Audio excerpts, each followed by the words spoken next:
Data दिखाई दे रहा है सबको? Yes ma'am. ठीक है, आज का टॉपिक है यूरोसेप्सिस। ठीक है, सेप्सिस के बारे में तो पढ़ा है ना, गुजिंदर मैम ने आप लोगों को असेप्सिस पढ़ाया होगा, है ना?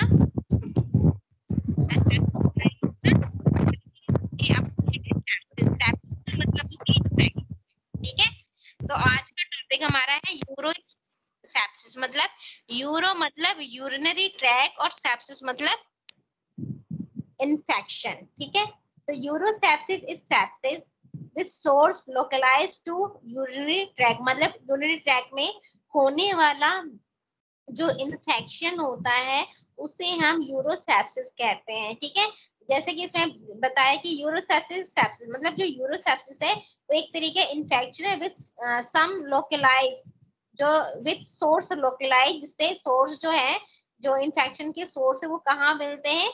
यूरिनरी ट्रैक में। यूरिनरी ट्रैक में इन्फेक्शन करने वाले जो सोर्सेज होते हैं उनको हम मतलब इन्फेक्शन करने वाली सोर्सेज जो उस सोर्स से जो इन्फेक्शन होता है यूरिनरी ट्रैक में उसे हम यूरोसेप्सिस कह सकते हैं। या ये बोलो कि urosepsis as a is the infection of urinary tract. ठीक है, यूरिनरी ट्रैक में होने वाला जो इन्फेक्शन है वो यूरोसेप्सिस से कहते हैं। ठीक है, नेक्स्ट है urosepsis count for 9 to 31% of all case. जो ज्यादातर मोस्टली केस आते हैं उसमें 9 से 31% जो केसेस होते हैं उनमें से यूरोसेप्सिस के ही काउंट किए गए हैं। एंड हैज मोर्टेलिटी जो रेट है वो 20 से 40% के बीच की मिले, which is low compare with that of sepsis in general। Normal infection के अकॉर्डिंग ये बहुत ही कम है। ठीक है, अब बात करते हैं पैथोफिजियोलॉजी ऑफ यूरोसेप्सिस की। जो पैथोजेंस है वो कैसे एक्ट करते हैं, मतलब यूरोसेप्सिस में वो कैसे एक्ट करेंगे और कैसे वो इन्फेक्शन को कॉज करेंगे। तो इसमें इन्फेक्शन या trauma lead to release of pathogen. Infection हो या कोई एक्सीडेंटल ट्रामा केसेस हो, वो क्या करेंगी? Lead to release of pathogen and pathogen product. मतलब वो पैथोजन को रिलीज करेंगी और पैथोजन के साथ साथ उनके प्रोडक्ट को भी रिलीज करेंगी। That are recognize by receptor, जिसको जो रिसेप्टर के थ्रू रिकॉग्नाइज हो जाएगा, जिसको हम कहेंगे पैटर्न रिकॉग्नाइज रिसेप्टर।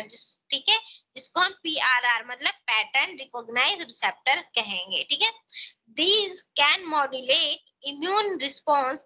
ये हमारे इम्यून रिस्पॉन्स को मॉड्यूलेट कर देंगे through the variety of pro and anti inflammatory mediator या बायोमार्कर। ये हमारे इम्यून सिस्टम को या इम्यून रिस्पॉन्स को मॉड्यूलेट कर देंगे किसके थ्रू? प्रो या एंटीबायोटिक इंफ्लेमेटरी मेडिएटर या बायोमार्कर से ये उसे मॉड्यूलेट कर देंगे। Component of bacteria cell wall bind to PRR। ठीक है, जो बैक्टीरिया सेल वॉल है वो जो बैक्टीरिया सेल की जो कंपोनेंट है वो PRR से बाइंड होंगे on the surface of macrophage. जो माइक्रोफेज की सरफेस पे प्रेजेंट होंगे, न्यूट्रोफिल्स पे प्रेजेंट होंगे या एंडोथेलियल यूरोथेलियल सेल पे प्रेजेंट होंगे। तो वहां पे क्या करेंगे? वहां पे बैक्टीरियल सेल वॉल PRR से बाइंड हो जाएगा। फिर क्या होगा? ट्रांसक्रिप्शन होगा। ट्रांसक्रिप्शन में ट्रांसक्रिप्शन फैक्टर NF के भी मेडिएटर प्रोडक्शन ऑफ ट्रांसक्रिप्शन होगा, जिसकी वजह से प्रो इन्फ्लेमेटरी साइटोकाइनेंस क्या होंगी? प्रोड्यूस होंगी। ठीक है, फिर प्रोडक्शन ऑफ फर्दर मेडिएटर, फिर क्या होगा? दूसरे अदर मेडिएटर क्या होंगे? प्रोडक्ट उनका भी प्रोडक्शन होगा। ठीक है, ठीक है, जो हमारे मेडिएटर स्टॉर्म में ऐड हो जाएंगे। उसके बाद हाई मोबिलिटी जो ग्रुप है प्रोटीन B1 मोबिलिटी ग्रुप है which is release during cell death. और वो कब वो रिलीज होंगी? जब सेल की डेथ हो जाएंगी। एज ये प्रोड्यूस बाय या तो वो माइक्रोफेजेस की जो लेट स्टेज होती है सेप्सिस की, उसमें वो रिलीज होंगी, जो जो हमारे PRR से बाइंड हो जाएंगी। नेक्स्ट है complement system is also activate, जो हमारे इम्यून सिस्टम का जो कॉम्प्लीमेंट सिस्टम है वो एक्टिवेट हो जाएगा। फिर endothelial cell are induce to make nitric acid, जो हमारे एंडोथेलियल सेल है वो क्या करने लगेंगे, वो नाइट्रिक एसिड को फॉर्म करेंगे, which in term lower vascular tone, और वो लोअर वेस्कुलर टोन में कन्वर्ट हो जाएगा एंड कॉजिंग हाइपोटेंशन, और वो हाइपोटेंशन कॉज करेगा जिससे ह्यूमन बॉडी में ब्लड प्रेशर कम हो जाएगा। फिर डैमेज एंडोथेलियल इज अबनॉर्मली परमेबल, और उसके बाद वो एंडोथेलियम सेल को क्या करने लगेगी, डैमेज करने लगेगी, ठीक है, एंड एंडेमा और फिर एडिमा एंसिस होने लगेगा। This initial phase is follow by opposing anti inflammatory, और ये जो फेज है वो किसके थ्रू होगा, एंटी इंफ्लेमेटरी फेज के अपोजिट होगा, ठीक है, that is responsible for high mortality of sepsis in later, और जो हाई मोर्टेलिटी को कॉज करेगा। Clotting system is activated by endothelially synthesized plasminogen activated inhibitor, जो हमारे बॉडी की जो क्लोटिंग सिस्टम है वो एक्टिवेट हो जाएंगे किसके through, endothelial synthesize plasminogen activated inhibitor के थ्रू एक्टिवेट हो जाएंगे। दिस प्रीडिस्पोज द थ्रोम्बोसिस, और ये क्या करने लगे, थ्रोम्बोसिस करेंगे and disseminate intravascular coagulation cause करेंगे। एट द सेम टाइम, उसी टाइम एंटीकोगुलेंट सब्सटेंस जो होंगे such as protein C are inhibit हो जाएगा एंड प्रोमोटिंग सिस्टमैटिक कोagulation, और वो सिस्टमैटिक कोagulation को कॉज करेगा। Lead to micro circulatory insufficiency, जिसकी वजह से बॉडी को प्रॉपर ब्लड सप्लाई नहीं होगा and tissue hypoxia, tissue blood ना मिलने की वजह से उनकी डेथ हो जाएगी। अब बात करते हैं पैथोजेंस की कि कौन से पैथोजेंस हैं जो यूरोसेप्सिस कॉज करने वाले। तो पैथोजेंस हैं जिनसे ये प्रॉब्लम होती है। तो नंबर 1 है पॉजिटिव ऑर्गन, मतलब कॉज करने वाले organism such are usually gram negative, जो यूरोसेप्सिस कॉज करेंगे वो मोस्टली ग्राम नेगेटिव बैक्टीरिया होंगे। इनमें से मतलब जो बैक्टीरिया होंगे उनमें से 75% के अराउंड ग्राम नेगेटिव बैक्टीरिया का ही रोल यूरोसेप्सिस में होता है। नेक्स्ट इसमें इकोलाई का 50% होगा, प्रोटिस का 15% होगा। उसके बाद ब्लेसिया एंट्रोबैक्टर और सुडोमोनास इरोगिनोसा इन्वॉल्व होगा, जिसमें इरोगिनोसा जो है का रोल 5% होगा। तो ये कह लो कि ये वो पैथोजेंस है जो यूरोसेप्सिस कॉज करते हैं, और इसमें सबसे ज्यादा जो कॉज करने वाले हैं वो ग्राम नेगेटिव बैक्टीरिया है, उसके बाद इकोलाइज आते हैं। उसके बाद gram positive bacteria is less common cause of urosepsis. Urosepsis में ग्राम नेगेटिव बैक्टीरिया बहुत ही कम इन्वॉल्व होते हैं, इसमें अराउंड 25 से भी कम के जो केसेस होंगे वो ग्राम पॉजिटिव बैक्टीरिया के होंगे, लेकिन सबसे ज्यादा जो केसेस होंगे ग्राम पॉजिटिव नेगेटिव के होंगे, क्योंकि इसमें केसेस के अकॉर्डिंग वो 75% ज्यादा डिजीज कॉज करते हैं। उसके बाद है हमारे एंट्रोकोकस, स्टेफिलोकोकस, स्टेफोफाइटिकस, स्ट्रेप्टोकोकस एलेगेक्टिया, फंगल इन्फेक्शन में अगर इन द इम्यूनो सप्रेशन, और साथ साथ जो फंगल इन्फेक्शन है वो भी इम्यूनो सप्रेशन के तौर पे काम कर सकता है। ठीक है बेटा, इतना समझ में आया सबको? क्लास समझ में आया? Yes sir. अब बात करते हैं कॉजेस ऑफ यूरिनरी सेप्सिस की। यूरिनरी सेप्सिस होने के या यूरोसेप्सिस होने के कौन कौन से कारण हैं, ठीक है। तो सबसे पहले बात करते हैं हम प्रेजेंस या manipulation of indwelling urinary catheter, मतलब प्रेजेंस या मतलब नॉर्मल से किसी भी केस में क्या करते हैं, यूरिनरी कैथेटर का यूज करते हैं ना, तो यूरिनरी कैथेटर के होने से या हटाने से भी क्या हो सकता है, मतलब नॉर्मल यूरिनरी कैथेटर से भी यूरोसेप्सिस होने के चांसेस होते हैं, ठीक है। नेक्स्ट है यूरिनरी ट्रैक सर्जरी, मतलब यूरिनरी ट्रैक में अगर किसी भी तरीके की सर्जरी हुई, जैसे मान लो टीयूआरपी होगी, टीयूआरबीटी होगी, रेट्रोस्कोपी होगी, तो इस केस से भी मतलब यूरिनरी ट्रैक सर्जरी से भी यूरोसेप्सिस होने के चांसेस है, क्योंकि सर्जरी में अगर ध्यान ना रखा जाए तो इन्फेक्शन कॉज हो सकता है जो यूरिनरी ट्रैक में फैल सकता है। तो यूरिनरी ट्रैक में अगर किसी भी तरीके की सर्जरी होती है और इन्फेक्शन कॉज होता है तो वो यूरोसेप्सिस के अंडर ही आता है। तो इसलिए यूरिनरी ट्रैक सर्जरी की वजह से भी यूरोसेप्सिस होने के चांसेस बढ़ जाते हैं। नेक्स्ट है यूरिनरी ट्रैक ऑब्स्ट्रक्शन, मतलब यूरिनरी ट्रैक में किसी भी वजह से किसी भी वजह से रुकावट होना, ठीक है, या ऑब्स्ट्रक्ट होना, किसी भी वजह से रुकावट हो, चाहे मान लो कि जैसे कि मान लो यूरिनरी ट्रैक में स्टोन भी बन जाता है ना, तो स्टोन की वजह से भी इन्फेक्शन होने लगता है, तो वो भी हमारे यूरोसेप्सिस में आता है। तो ये कह लो कि यूरिनरी ट्रैक में किसी भी वजह से रुकावट, किसी भी वजह से रुकावट हो जाए, ठीक है, ऑब्स्ट्रक्शन हो जाए, तो उससे भी यूरोसेप्सिस होने के चांसेस बढ़ जाते हैं, ठीक है। नेक्स्ट है हमारा डायबिटिक पेशेंट। अगर पेशेंट डायबिटिक है, जिसको डायबिटिक मतलब अगर कोई पेशेंट डायबिटिक है तो उस केस में भी यूरोसेप्सिस होने की चांसेस बढ़ जाते हैं, ठीक है। अगर किसी का इम्यूनो कॉम्प्रोमाइज पेशेंट है, ठीक है, इम्यूनो कॉम्प्रोमाइज पेशेंट का मतलब है जो पेशेंट कीमोथेरेपी या स्टेरॉइड थेरेपी उनकी चल रही है, उस केस में भी यूरोसेप्सिस होने की चांस बढ़ जाते हैं, और इनमें ये चांस बहुत ज्यादा ही होते हैं। अब बात करते हैं क्लिनिकल फीचर। क्लिनिकल फीचर मतलब सिम्टम्स, कि कौन कौन से सिम्टम इसमें देखने को मिलते हैं। तो इसमें फ्लैंक पेन या टेंडरनेस फील होगी, डायसूरिया हो सकता है, यूरिनरी रिटेंशन होगी, स्कॉटर या प्रोस्टैटिक पेन भी होने लगेगा, ठीक है। ये क्या है, सिम्टम्स है यूरोसेप्सिस के, ठीक है। क्यों, क्योंकि ये जो प्रॉब्लम क्रिएट हुई है वो यूरिनरी ट्रैक की वजह से ही हुई है, इसलिए प्रोस्टैटिक पेन भी हो सकता है। क्यों, क्योंकि प्रोस्टैटिक ग्लैंड मेल हमें मिलता है, तो हो सकता है स्कॉटल भी मेल में होता है, उनमें भी हो सकता है। यूरिनरी रिटेंशन तो सब में ही हो सकता है, सूर्य भी सब में हो सकता है, यहाँ तक कि फ्लैंक पेन या टेंडरनेस तो सब में ही हो सकती है, ठीक है। नेक्स्ट है physical examination must include digital rectal examination.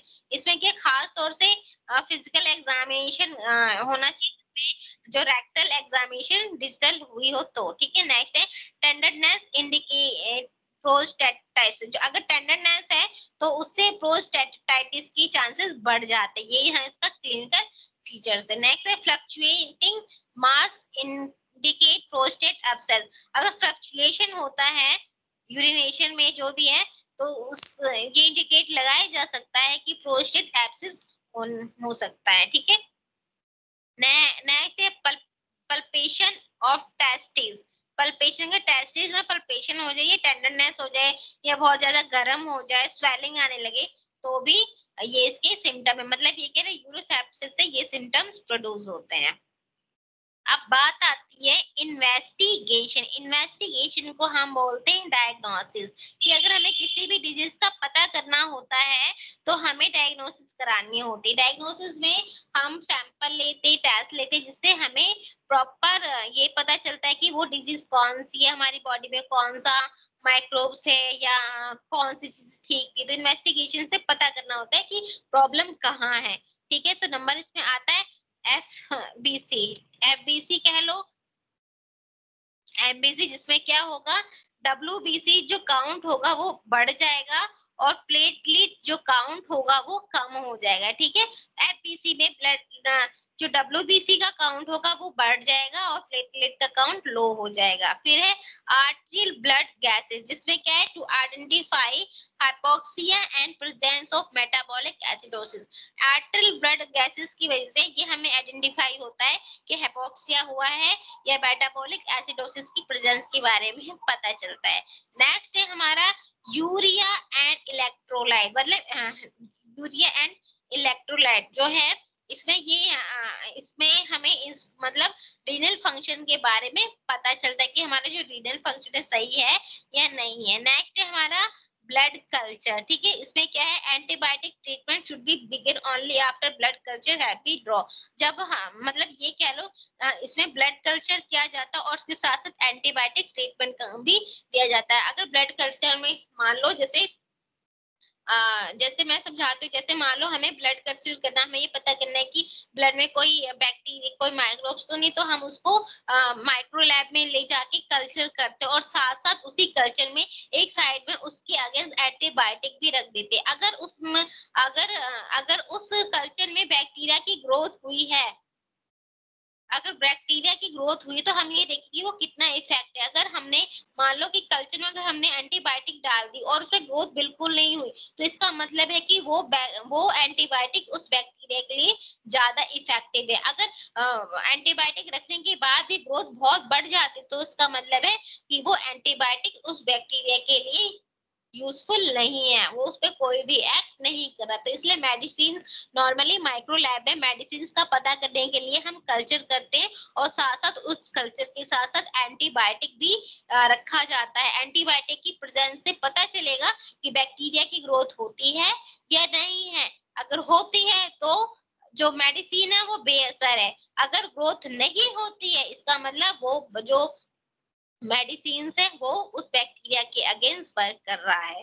Only about 30% of blood culture patient with suspected urosepsis are positive. मतलब इसमें से जो 30% जो ब्लड कल्चर है वो उसी मतलब उसमें से ही क्या होता है सस्पेक्ट, उसमें से 30%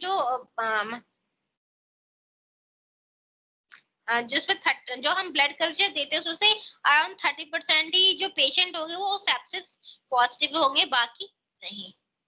नेक्स्ट है यूरिन टेस्टिंग। इसमें क्या होगा, यूरिन की एनालिसिस की जाएगी, यूरिन का कल्चर होगा जिससे हमें पता चलेगा कि पेशेंट में यूरोसेप्सिस है या नहीं है। एंटीबायोटिक देने से पहले हम यूरिनालाइसिस और यूरिन कल्चर जरूर कराते हैं, उसके बाद ही हम एंटीबायोटिक दी जाती है। उसके बाद है कोगुलेशन स्क्रीनिंग की जाती है, this is important if surgically radiological drainage of source of infection is necessary. मतलब ये तब देंगे जब हमें सर्जिकल या रेडियोलॉजिकल ड्रेनेज करना हो, तो उस टाइम हम ये कराते हैं।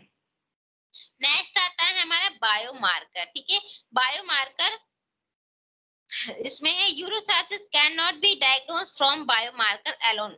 जो यूरोसेप्सिस है वो अकेला बायोमार्कर से डायग्नोज नहीं हो सकता। ठीक है, among all available inflammatory marker procalcitonin is best. इसके लिए इंफ्लेमेटरी मार्कर और प्रोकैल्सिटोनिन सबसे बेस्ट है and it used to confirm rule out severe sepsis. और ये सभी ये कंफर्म भी करता है और ये सब तरीके की इन्फेक्शन पे वर्क भी करता है। ठीक है, PCT is more reliable then acute phase protein. जो पीसीटी है ये एक्यूट फेज प्रोटीन से बहुत ही ज्यादा रिलायबल है। ठीक है, और CRP and enable the differentiate of bacterial infection from other type. और ये एनेबल और साथ साथ ये बैक्टीरियल इन्फेक्शन और अदर टाइप के इन्फेक्शन को भी डिफरेंशिएट करता है।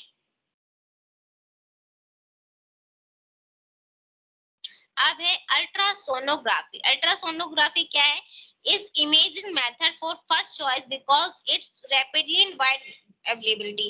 इसके लिए हम अल्ट्रासोनिक सोनोग्राफी कर सकते हैं क्योंकि ये जो मेथड है ये बहुत ही रैपिडली वर्क करता है और उसकी वैरायटी भी अलग अलग है। ठीक है, it enable rapid detection of hypernephrosis और खास तौर से हाइड्रोनेफ्रोसिस की ये डिटेक्शन में भी यूजफुल आते हैं, खासतौर से पाइनोफ्रोसिस, रीनल एब्सिस, प्रोस्टेटिक एब्सिस के लिए इसका यूज किया जाता है।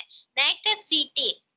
अगर अगर अगर डाउट है कि पेशेंट को स्टोन है तो उस केस में हम यूरिनरी, अगर ये डाउट है कि पेशेंट को स्टोन की प्रॉब्लम है या उसके यूरिनरी ट्रैक में कुछ प्रॉब्लम है, इन्फेक्शन है, तो उस केस में हम सीटी करते हैं। ठीक है, CXL looking for pneumonia atelectasis infusion. ये जो होता है निमोनिया एटिलेक्टेसिस और इफ्यूजन को देखने के लिए, डायग्नोस करने के लिए किया जाता है।